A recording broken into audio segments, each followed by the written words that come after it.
This week, there's an embarrassment of cinematic riches as two film festivals open back-to-back. The Italian Film Festival launches its 16th year, but without its passionate founder, Victor LaRuccia, who died in March. Artistic director Antonio Iannotta says there's sadness, but also joy at the legacy LaRuccia leaves behind. For Victor, the festival was a piazza, a place where people could gather, talk to each other, argue about topics that are important to each other, and find something new in a movie. LaRuccia did pick the theme for this year's festival, choice. So to choose means to potentially put ourselves in danger, but that danger makes us what we are. In the opening night film, The King of Laughter, it's an actor who makes choices. Buonasera a tutti! It's an historic movie, but it's a movie about art and politics, and also very informative about a particular period in Italian and Neapolitan cultures. That's important to the festival, which emphasizes that it's not just about Italian films, but about an Italian perspective.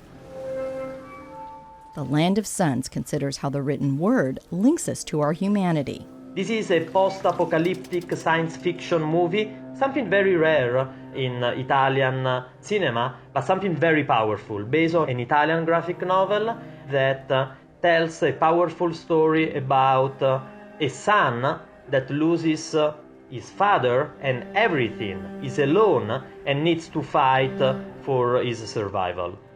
But the film that sums up the festival best and embodies LaRuccia's idea of a piazza is the enchanting short Chinamare, which looks to the people who to this day travel with projectors and screens to show movies in rural Italy. Creating a sense of community around film is also at the heart of the San Diego Filipino Film Festival, founded by Emma Francisco and Benito Batista. So because we are Filipino filmmakers, half of our experience and our culture is hospitality. That's what we do. We welcome strangers into our house, you know? And that house happens to be a cinema showcasing films from around the globe and across the U.S. that highlight the Filipino experience. The festival showcases diversity as it takes us from a singer in Las Vegas in Serenade, one of the opening night shorts, to a domestic worker in Hong Kong for the closing night film We Don't Dance for Nothing. There were so many of us. For just a few hours every week, we were free. But my personal favorite is Martika Ramirez Escobar's wildly inventive Leonor Will Never Die, in which a woman gets hit on the head by a TV, goes into a coma, and imagines she's entered a Philippine action film from the 1970s.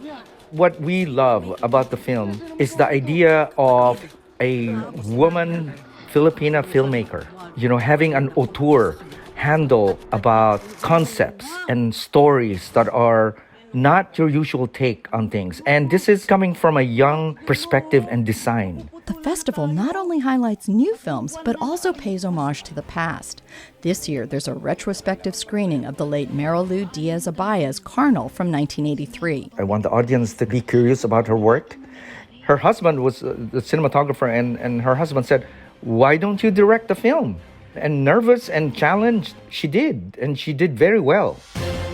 Veteran as well as student filmmakers will be highlighted at both the San Diego Filipino and Italian film festivals that kick off this week. But you may want to clone yourself because it's all happening at the same time.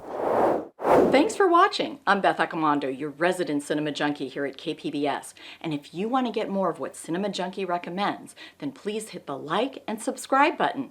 And check out my playlist for more of my reviews. And thanks.